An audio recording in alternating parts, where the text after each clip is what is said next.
Hey, over last summer, the topic that we used at the Perform Better Functional Training Summit was really going back to lateralizations and regressions and really unwrapping everything that those words mean in the training equals rehab model. It was also really interesting because those words are also, particularly lateralizations, are a big part of certified functional strength coach. And the foundation of where they took lateralizations came from what we did in originally discussed in T equals R2. So I've got some things on the board that would almost be somewhat of an addendum to one of the major concepts, which when things boil down, yeah, it is cool to have a big catalog. It's important to have a big catalog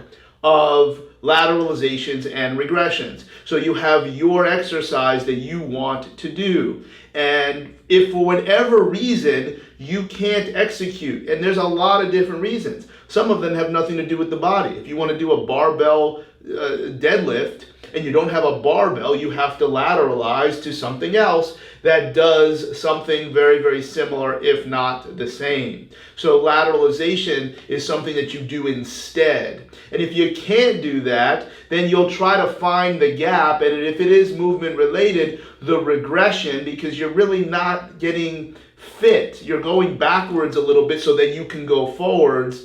In that barbell deadlift, you need ankle mobility to get the bar off the floor, so we'll do some kind of ankle mobility piece. That's the general concept of lateralizations and regressions, but it's all driven from a single concept of if joints can get into the right positions to absorb and adapt to stress. If you do not have the requisite ankle dorsiflexion to pull the bar off the floor, well, then you can do a rack pull, where you can still train the posterior chain with the same perspective that you would off the floor. You're just going to use something else that doesn't potentially and negatively exploit what you can't do well yet, which is get all the way down to the floor, because your knees move great, your hips move great, but the ankles don't dorsiflex very well, even if you put on Olympic lifting shoes with a heel. So this whole concept of the keen movement evaluation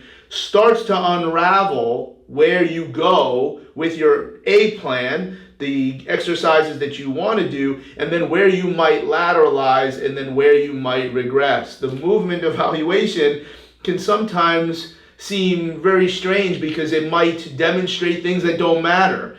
Do they not matter ever? Do they not matter to the exercises that you want to do? So when you talk about the movement evaluation, it only has perspective when you know what you want to do, when you know what your training program is. Coach, hey, do you think it would be a good idea if we made sure that all of the joints that you need for so-and-so to sprint well, don't you think it would be a good idea if we looked at those joints before you sprinted, just so you had an idea of how you might coach, how you might succeed, or how you might not succeed? And most coaches are going to say, hopefully, that's a pretty good idea. I don't know why it wouldn't be a good idea, because one of the goals of this perspective of the keen movement evaluation is that if you don't succeed in your training, it's not because the joints can't get in the right positions. It was because there was too much load. It was too heavy. The work-to-rest ratio. They just did not appreciate yet the motor skill acquisition of a complex training method. All of these things are things that the coach can manipulate. They can go left, they can go right, they can figure it out. But a lot of times when joints are not able to even get in the right position under any circumstances, there's significant stiffness that is not consistent with how you want to coach the movement. Sometimes you need to bring in a therapist. When there's pain, now sometimes you can move very, very well in terms of an exercise when there's pain, but ultimately pain is a governor on how you should expect the system to react. It has to integrate this other non-desirable thing that probably doesn't contribute to the ideal adaptation. Again, a therapist would probably be a good partner, and anything that we do in Training Equals Rehab, in this case lateralizations and regressions, is always meant to look for reasons to tag out, to look for reasons to work with other people. That's the concept of where the movement evaluation fits. You can only add perspective to those results and the data you generate from whatever can joints get in the right positions type of evaluation you want to use. Not how strong they are, not how fit they are, not what their physiology is telling you that day. This is all very important, but probably in a lower chronology. Everything is important, but there's an order, because if you can't even get into the position once, you're not comfortable with how often they can get in the position because maybe they can fight their way through it, through stiffness, but then when under fatigue, you don't think. You decide this. Of course, you might adopt a model that is commercially driven, that has a manual that says to do it this way. Guess what? You're allowed to do it your way, particularly after you have dominated, owned, and created excellence with the commercial way. Once you know the rules, then break the rules. So you can always decide how you want to use something because it's you. Like, you don't have to do it the way someone else said after you've already done it. I think that's the best way. Do it the way somebody else says and then try to crack it if you find it. Because if somebody else has done it better than you, I don't know why you would want to crack it, insist on cracking it, or doing it some other way. Now, if what they're giving you is garbage, and that's for you to decide, not me, not someone else, well, then you can crack it sooner or just throw it in the trash. But at the end of the day, can joints get in the right positions to absorb and adapt to stress? For the exercises that you need, you have to then decide the exercises, and then you can decide how you want to coach it. I might suggest that that is not a great way to coach that exercise. I would coach it differently. You're allowed to do what you want to do, but we do have to have that standardized, at least in your mind. Hopefully you'd write it down or put it on a whiteboard, but it has to be standardized, and then we can all use a very similar movement evaluation that understands that if I have this, then my potential success is not going to be a problem. Because joints can't get in the right positions. I can go out and coach motor skills. I can coach endurance. I probably can't coach significant mobility restriction, and I can't coach something that's in pain, okay? Maybe there could be unique environments where active exercise is a part of those solutions, but you don't know, because you don't know what pain is. And when the stiffness is significant, you're going to have to change the exercises. You're going to have to change your technical skill coaching if somebody can't even do what you think the best way to do it is, because there's always going to be more than one way. It may limit power output. It may limit distance on your golf swing. But that is going to be a crucial reason as to why you work with someone else. Now, let's look at this movement evaluation concept. Now, what I have here, I have relatively eight different buckets that we're going to look at, okay? But they only make sense when we picked exercises. So we're going to look at the split squat, we're going to look at the front squat, the pull-up, and sprinting. Of course, there's redundancy through all of those. They're all useful general physical preparedness, basic choices. But there are some differences, and those differences will show us that your keen movement evaluation might be complete garbage in some areas, but you can still use the exercises that you want to do, or you can change them. You can change and lateralize into something that they can do that delivers something similar. At the end of the day, do I really believe that a front squat and a back squat are so fundamentally different that they live on two different planets? I don't think that's the answer. Clearly they're different. Clearly load carriage is different. Clearly the demands on the upper extremity is different. That being said, if we broke it down, we're doing it for lower body strength, lower body explosiveness, vertical thrust, ground force reaction. There's probably 9 other things you could say. but the back squat and the front squat with both fit. And then when you say back squat and front squat, well then when does it stop? What about Zercher squat? What about double kettlebell front squat? What about goblet squat? What about trap bar jump? What about Olympic lifts? They all start to find that everything is a cousin when you look at things as to what is the adaptation that you're using this vehicle for. All right. So when we look at this list here, and if it looks familiar, you know where we're going here. We talked about over the summer that there's different ways to evaluate. I can put you on a table and move every joint passively. I think that's a decent way. It is how I used to do it until I learned a commercial model. Now, if I look at that, I'm going to miss a couple things. It's going to take me forever, okay? Probably takes between 18 and 22 minutes. It is not 100% passive. You can look at active versus passive in this unloaded position. And there are a couple tests that you can run where somebody is supine, you roll them on one side, you roll them prone, you roll them on the other side. It's very systematic in the order in which you do it. There are a couple where we look at the hip and trunk and cull out, is this more of a hip strength or a core sequencing or even core strength issue. So there's a way to do that. We showed you that over the summer. It takes a long time. You're also going to miss compression that may yield pain. Now, hopefully you'll find that when you're training and you'll make the changes that are appropriate.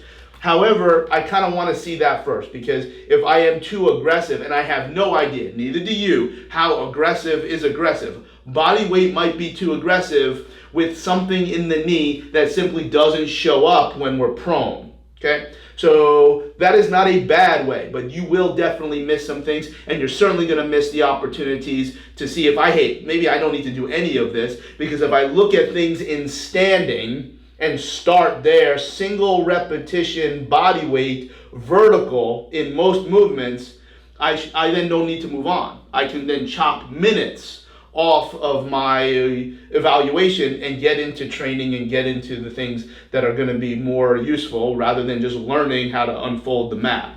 Doesn't mean it's not important, it just means it has to come first. So first, we're going to look at changing levels in stance. And those positions will be one of these three, okay? Only one of them will have perspective unless the movement is dynamic where you're changing positions. So we're going to look at double leg symmetrical stance, deadlift and squat, things we've already mentioned, military press, double asymmetrical, so now one foot is in front of the other, so that's where our split squat, and there's a whole host of can joints get in the right positions that we'll learn, as well as single leg stance. So we probably only need one. If there's a transition, then we'll need two. But ultimately, this is they all stand on their own, where can joints get in the right positions in a double asymmetrical stance may not have carryover to a double symmetrical stance. Your feet, different positions. Obviously, there's different mechanics. There's certainly different proprioception. The sequencing on how someone might organize their motor skills might be different.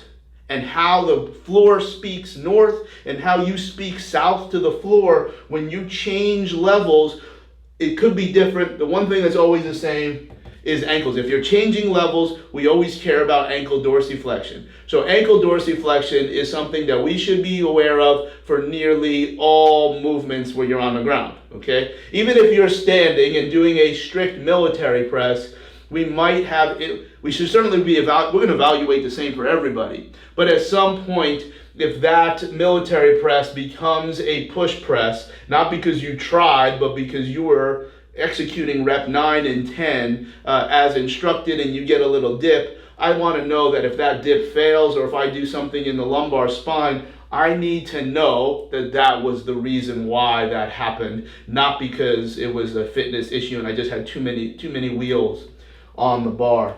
We're going to look at reaching in your arms. We'll look at reaching in your legs. And then we'll look at trunk control in the sagittal plane and in the transverse plane. If we look at the transverse plane, we should, maybe not always, but should be picking up anything that might be useful for us in the frontal plane. Okay? There's a lot, the control and or movement of the vertebrae in rotation is very, very similar to what happens in the frontal plane in side bending. So what we're going to do is run a little test here where when we look at how we want to coach the split squat, we'll get a bit more granular, and then we're going to put little X's. And we'll start to put your keen movement evaluation, not the one you're doing on the table, the one that you're going to do vertical with 1 repetition of body weight. Because you don't want to use fatigue. You don't want to use load. Because if they can't do it, how do you know if they could never do it and they were so stiff or in pain, or they just couldn't do it because they adopted a different motor strategy because they were too tired or they was too heavy? So you do both. You do movement first. And then you add these other components of complexity, because if you do everything complex first, make it as simple as needed, but no simpler. Okay, so now let's go into what we're trying to see when we look at a split squat. All right, number one, which strategy are we using? So this is just a split squat where we start with right foot forward, left foot back, and we're going to use dumbbells at the side. Dumbbells at the side. Here's the way we think of this. If I didn't have an ability to do any one of these things, would I see a problem? Would I expect to see a problem if I did a split squat? So for instance, let's start with something easy. I said we're holding dumbbells down by your side. If someone couldn't reach over their head, and that's a very important thing to do. We know that everybody should be able to reach over their head. That's not the question we're asking here. That's a different question. The question we're asking here is that if somebody couldn't reach over their head, could they still hold dumbbells down by their sides? And the answer is yes. So we are not going to be putting a little X here.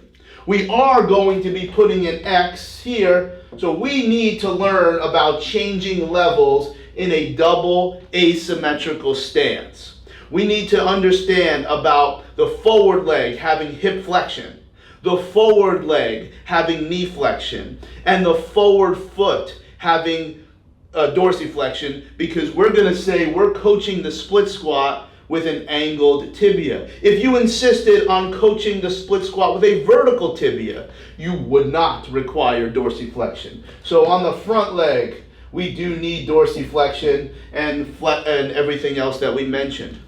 On the back leg, we need hip extension. Check. Because if we're changing levels, we're going to have to see hip extension to your standard. How do you want to coach it? Forward lean, whatever you want to do. Arch your back, throw your neck into the next county. You decide how to coach.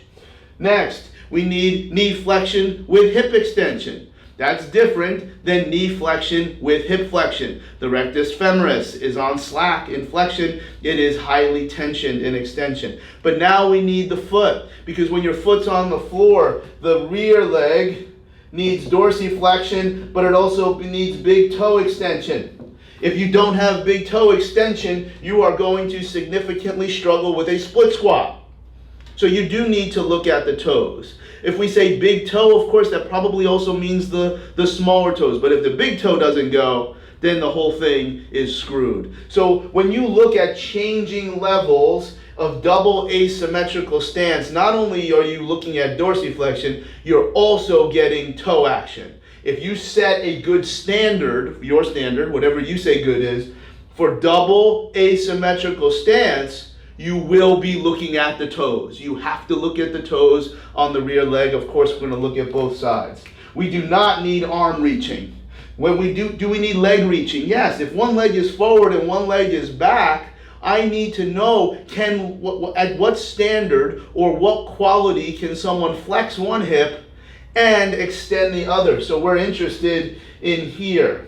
Do we need to control the trunk forward and back? We already mentioned arching your back and throwing your neck into the next county. How will you test that? You can decide, but we do need it. And when one leg is forward and one leg is back, inherently anything asymmetrical will have a rotary or an anti-rotary component. We need this. But you don't need this. And we don't need these. So you can probably perform very limitedly or even poorly on arm motion if I am doing split squats with arms down by my side. So you do need some level of comprehensiveness in order to believe that if you do split squats, you only want to fail because you programmed it poorly from your acute variables. You don't want to fail because they can't even do it in the first place. So if someone didn't have the toes, well, maybe you could do rear foot elevated split squat, but that's harder because you're getting less action from the back leg. So maybe then you hold on to a TRX or even the side of the rack or half field to use some external assistance from your upper extremity.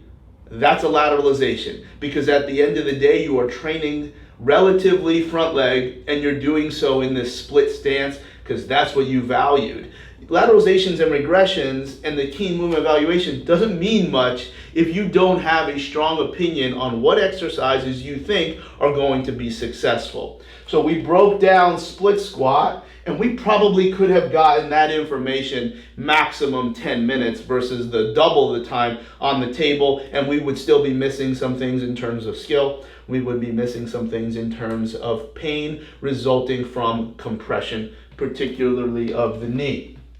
So now, let's go to front squat. Front squat, we definitely care about ankles, and we care about double symmetrical. I do not care to do front squat of double asymmetrical, and even though you're walking, I'm not counting walking the bar out of the rack, so we're not going to use that. But if you want to get that granular, you're not wrong. You will need higher levels of competency, because, let's just say you're using a monolift for a front squat, which we don't see very often. Now, here's the thing.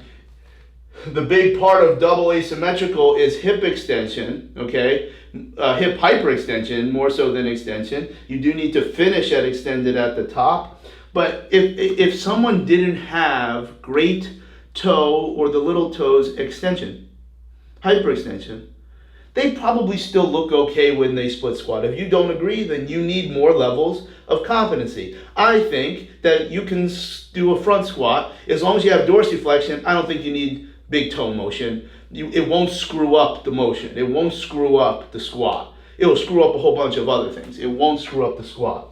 So now I'm holding the bar in the rack. Now I do need to learn about the arms, because we have significant shoulder, we have significant elbow, and significant wrist action. All of that would fit into arm reaching, okay? Do I care about leg reaching? Yes. Anytime I'm doing something that's lower body centric, I'm always going to care about leg reaching. As I'm in the front squat, do I care about sagittal plane control of my spine, either creating or preventing flexion and extension? Yes. Do I care about rotation? No, I do not. This is a completely sagittal movement. So I may be able to perform limitedly in rotation control or creation of trunk rotation. So now the front squat is significantly comprehensive.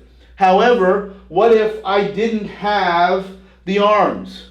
Well, I probably can't do a back squat because I also need arm reaching. But if I did a goblet squat or a kettlebell front squat, again, crucial to have mobility everywhere and have stability everywhere. But for someone that didn't have great motion through their wrists for whatever reason, what else can they do to achieve the same things that the front squat can achieve? Maybe not as well, maybe not as quickly, maybe not as aggressively, but if you do a kettlebell goblet squat or a dumbbell goblet squat or even a Zercher squat, you can have significantly limited shoulder motion and still look really, really good with that type of technique. So that's, again, the lateralization, and your regression would be whatever you're not doing well. You got to mobilize the shoulder, you got to mobilize the elbow, soft tissue, joint, neurolocked, whatever level of your evaluation takes you there. Okay, so now let's look at the pull-up. So now things get a little bit easier because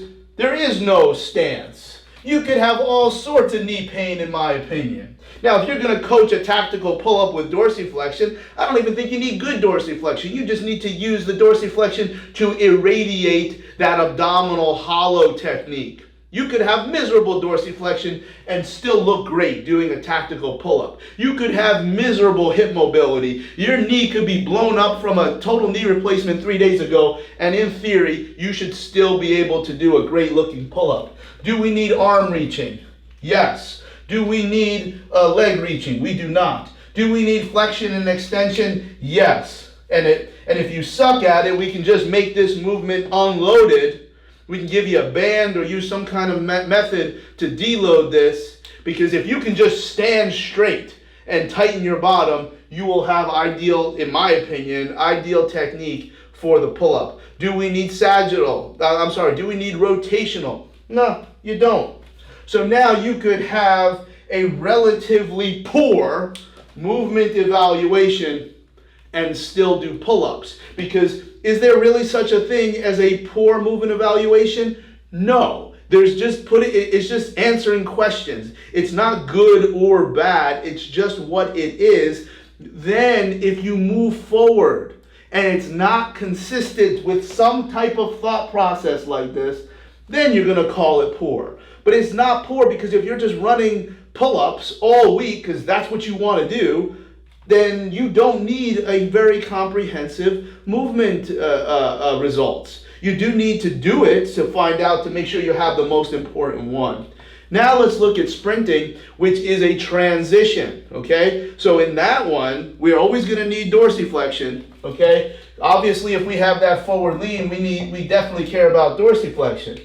But now, do we care about double symmetrical? Is that ever really happening? Let's just say no, okay? But certainly, we will need to understand the big toe, everything from the split squat and now single leg stance, because as there is a recovery phase on one side, the other side is in swing, meaning if one leg is off the ground, then the other one is on the ground. That is double asymmetrical. And then there is a point where both legs are off the ground, and that would be somewhat of a jumping pattern where 2 feet lands on 2 feet, or a leaping pattern where you go off 1 foot and then land on the other foot. All of those things happen out of a double asymmetrical stance. So that's why we care about that one, even though there's high redundancy. High redundancy doesn't mean they're exactly the same. Somebody might have great sequencing in double leg and have dorsiflexion, but miserable sequencing in double asymmetrical. Do we care about arm reaching in our sprinting technique? The answer is clearly yes. Do we care about legs? Yes. Do we care about forward back, sagittal control? Yes. Do we care about the rotation? Absolutely. That's what running is. Running is controlled rotation, okay? And ultimately now we need a lot more competency from our movement evaluation to expect sprinting to yield the most efficient economy, the most efficient return on investment. Doesn't mean you can't sprint. Doesn't mean anything is off limits. It's just so that you know what you're getting when you get into this investment into training, okay? So we looked at 4 different things and we looked at these different values. Are there others? There may be. I don't think so. But you can run the same thought process. Now, here's the clincher, okay? Here's how to do this. If somebody has very, very ideal simple movement strategies that are unabated, this should take just over 6 minutes. If somebody is really, really limited and you have to look at the same pattern multiple different ways, change positions, eliminate joints, active versus passive, then it might take up to 12 minutes. It could double your time, 12 minutes.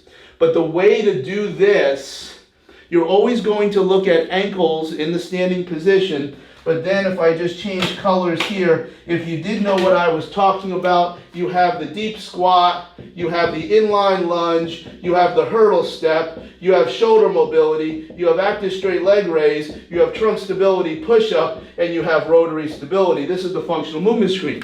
The data that you generate from the functional movement screen can only be of high value when you know what you want to do. And then you start to see there's no such thing as a good score or a bad score. There's only scores that yield meaningful information to the exercises that you want to do. If you have an incredibly minimalist program, which might be the best program possible for the people that you're serving, you may find that somebody else would call it a bad movement screen, but in fact it's perfect, it's brilliant, it's excellent, because all you're going to do is pull-ups and all you're going to do is farmer's walks. So you have a different perspective now, and I really do hope that somebody had no idea what I was talking about and had a potentially negative or condescending approach towards using the functional movement screen. Is this the way you saw it in the manual? Probably not. Have you heard it this way before? If you didn't hear it from me, probably not. That's okay, because if you don't do this,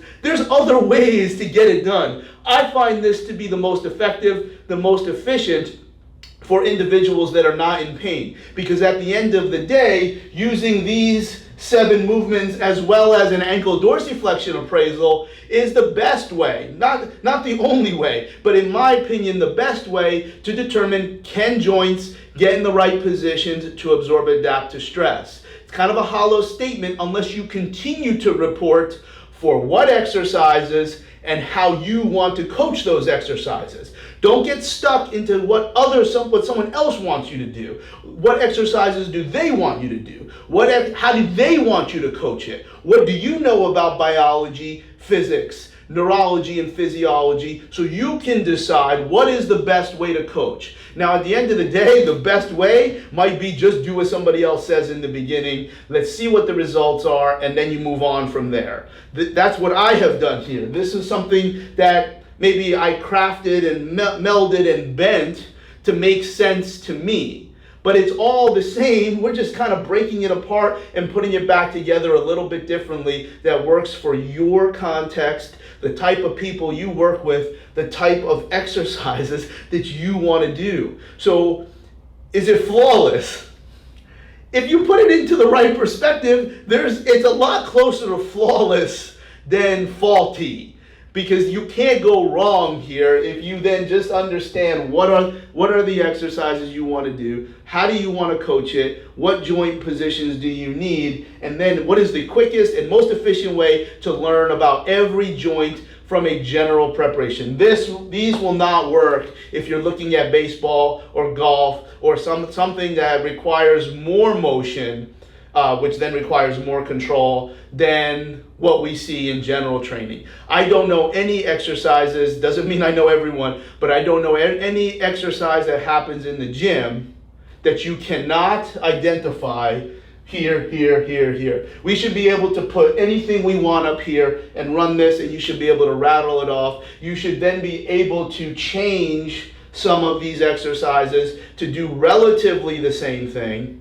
Nothing is exactly the same, relatively the same thing, and hide a little bit, or minimize the demand of something you don't do well from a joint level. Maybe you can't squat as heavy as you want, not because your legs are not in great position to adapt. You can't hold the bar up here. So you hold the bar somewhere else, and all of a sudden you're able to develop lower body strength. Now, if you're a power lifter, not an option. But if we're just training for general population or for sports where we're just using vehicles that we think translate, at some point, even if we do think a back squat translates more than a Zercher squat, if you can't get into the right positions, at best, you'll have a lower response, in my opinion, and at worst, you might be adding to some kind of injury mechanism. That's my opinion, and this is why we should be using something like this that gets us this information as quickly as possible. And if we ever find that leprechaun up in the tree, we're going to give him a functional movement screen too.